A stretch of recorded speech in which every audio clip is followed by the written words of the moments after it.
गेल्या अनेक महिन्यापासून शेतकरी कांद्याच्या निर्यात बंदीच्या विरोधामध्ये आंदोलन करत होते।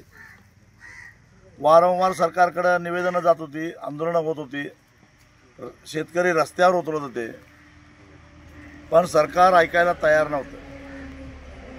पण जशा लोकसभेच्या निवडणुका जवळ आल्या आणि भारतीय जनता पक्ष आणि त्यांच्या मित्र पक्षांचे उमेदवार धडाधड आता पराभूत होणार अशी लक्षणं दिसायला लागली, मग सरकार जागे झालं। आधी गुजरातमधला पांढरा कांदा निर्यात करण्यासाठी 2000 टनाला परवानगी दिली। त्यावर चोही बाजूनी टीका टिप्पणी सुरू झाल्यानंतर आता 99,000 टन कांदा निर्यातीस परवानगी दिली। याचा आम्ही स्वागत करतो, पण हा फार उशिराने घेतलेला निर्णय आहे आणि आता निर्यातीला परवानगी द्यायची आहे तर त्याला अट कशाला घालता?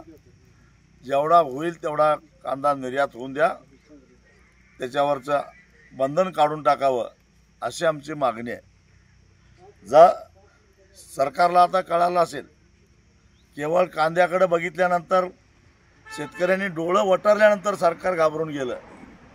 कांदा उत्पादक शेतकऱ्यांनाही माझी विनंती आहे, डोळं वटारल्यावर सरकार एवढं घाबरत असेल तर एकदा धडाधड त्यांचे उमेदवार पाडा, त्याशिवाय हेच काय कुठलंही सरकार कांद्याकडे वाकड्या डोळ्यानं बघण्याची हिंमत करणार नाही।